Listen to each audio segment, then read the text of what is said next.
Hey everybody, Jeff Lesh here again with you. Today we're going to do 7 keys to balancing strategy with the day-to-day operations. So I wrote a blog on this a little while ago, and now I'm going to walk you through it this way. So let's take a look. What are those 7 things? The first one I note is persistence. And so having a sense of persistence to keep moving and trying new things is really important. I always say to this team, there's no such thing as backward movement.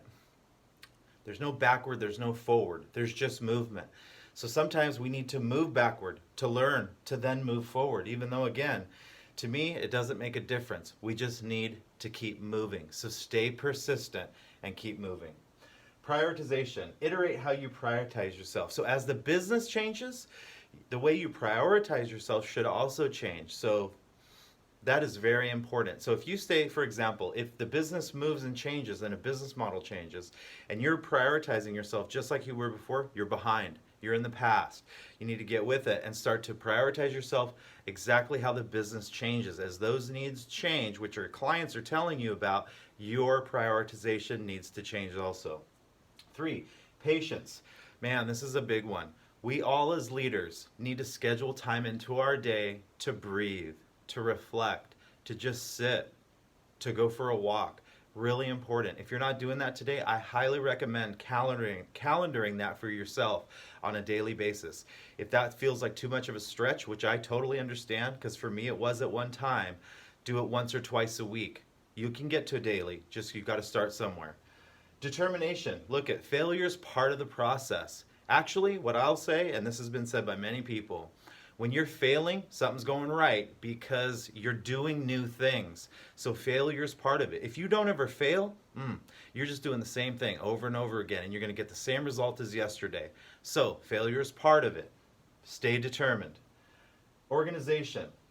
Same, really similar to prioritization. The way you organize yourself needs to iterate as the business demands and as the clients demand. And so if your organization or prioritization stay the same over years and you find that your business model has shifted and changed, then you're behind. And so look at that. Just take a look at how are you organizing yourself. Again, if it's the same as it's been before, you probably need to take a look at it and do something different. Time management. Find new ways to manage your time. Geez, I wrote in that article, I think, that I've changed the way I manage my time like 7, 8 times in the last few years. You know, I've gone from all electronic, all paper, all electronic, a combination thereof, back to paper. It doesn't matter. What matters is in the moment that you're working through your work and driving yourself and your team or your organization or business towards that vision, that you are managing your time however works. And ask for help. It's okay. It's okay as a leader to ask for help. Geez, your team asks you for help, you should ask them for help. The administrative assistant rather, for this department, we go through my calendar all the time and she'll say, hey, what are you doing that meeting for? Is that connected to the vision? Very helpful. Very helpful. Keeps me on my toes. It's important. Vision clarity. Listen, all the work that you do every day should equal your vision. That is to say that when you're doing work, it should line up with your vision. If that's not the case, then you've got to step back, reflect, and take a look at it. But your vision clarity will come as you work on some of these other things. All right, everybody, it's 3 minutes, 43 seconds. I'm going to sign off for now. This was, again, 7 keys to balancing strategy with the day-to-day. Again, it's an accompaniment to a blog. That's it. So I hope you have a wonderful rest of your day. Stay healthy and well, and I'll see you next time. Bye, everybody.